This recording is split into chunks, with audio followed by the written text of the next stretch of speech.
Baiklah, Assalamualaikum warahmatullahi wabarakatuh. Sebelumnya perkenalkan, nama saya Dimas Wahyu Fitransa dengan NPM B1A022069 dari Prodi Ilmu Hukum. Baiklah, pada video ini saya akan membahas sebuah topik penting dalam reformasi hukum acara pidana Indonesia. Mengapa kita butuh RKUHP dan bagaimana perbedaan sistem penyidikan antara KUHP lama dengan RKUHP terbaru. Baiklah, mengapa kita butuh RKUHP? KUHP atau Kitab Undang-Undang Hukum Acara Pidana yang berlaku saat ini adalah produk tahun 1981. Bayangkan, aturan yang dibuat lebih dari 40 tahun masih kita gunakan di era digital dan kompleksitas kejahatan di modern. 3 alasan utama mengapa kita butuh pembaruan KUHP. Pertama adalah KUHP lama sudah tidak relevan dengan perkembangan zaman. Coba pikir, tahun 1981 belum ada internet, belum ada smartphone, belum ada kejahatan cyber. Bagaimana mungkin aturan dari era itu bisa mengakomodasi kompleksitas kejahatan modern? Yang kedua adalah perlindungan hak asasi manusia dalam KUHP lama masih minim. Beberapa ketentuan dalam KUHP saat ini belum sepenuhnya melindungi hak-hak tersangka, terdakwa, maupun korban sesuai standar HAM internasional. Yang ketiga adalah sistem peradilan pidana kita mengalami tumpang tindih kewenangan antar lembaga.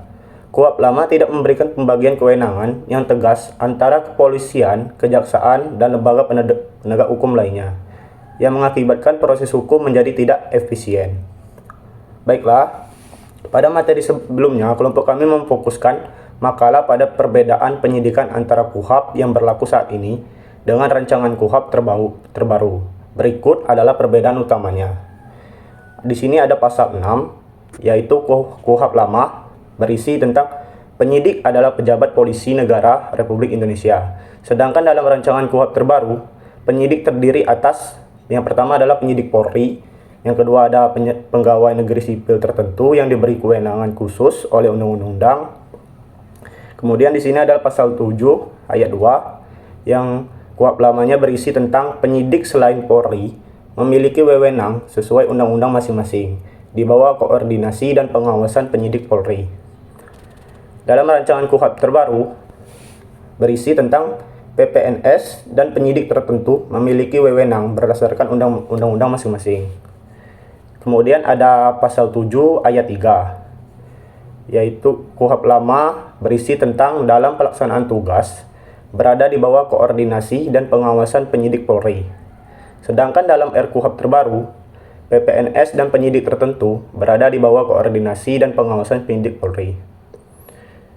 Kemudian ada pasal 8 ayat 1, yaitu KUHP lama yang berisi tentang penyidik membuat berita acara tindakan penyidikan. Sedangkan dalam rancangan KUHP terbaru, penyidik membuat berita acara tindakan tanpa mengurangi ketentuan undang-undang.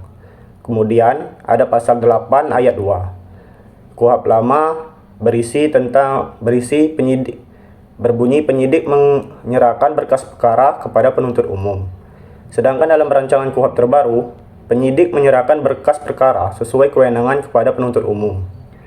Kemudian definisi dari jenis penyidik. Dalam KUHP lama, penyidik hanya terdiri dari Polri dan PPNS atau penyidik pegawai negeri sipil.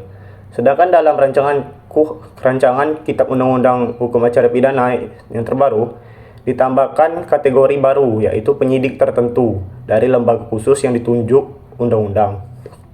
Yang kedua ada upaya paksa. KUHP lama hanya mengenal upaya paksa berupa penangkapan, penahanan, penggeledahan, dan penyitaan. Sementara rancangan KUHP memperluas cakupannya, termasuk penyadapan, penetapan tersangka, pemeriksaan surat, dan larangan bepergian ke luar negeri. Dan korban di tingkat penyelidikan, dan juga penuntutan.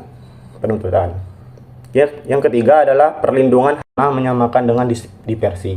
Kedua, aturan mengenai rekaman CCTV masih opsional, tidak wajib, dan berada di tangan penyidik sendiri, sehingga potensi penyalahgunaan masih ada. Ketiga, meski ada pengecualian untuk lembaga seperti KPK, namun dominasi Polri dalam koordinasi penyidikan tetap kuat, yang menimbulkan kekhawatiran tentang independensi penyidikan. Baiklah, kesimpulan dari yang saya jelaskan adalah pembaruan KUHP memang sangat diperlukan untuk menjawab tantangan zaman dan meningkatkan kualitas penegakan hukum di Indonesia. RKUHP membawa banyak perubahan positif, terutama dalam hal perlindungan hak tersangka dan efisiensi proses peradilan. Sebagai mahasiswa hukum dan generasi penerus, tugas kita adalah mengkritisi dan memberikan masukan konstruktif agar hukum acara pidana kita semakin baik. Sekian presentasi singkat dari saya. Terima kasih telah menyimak. Wassalamualaikum warahmatullahi wabarakatuh.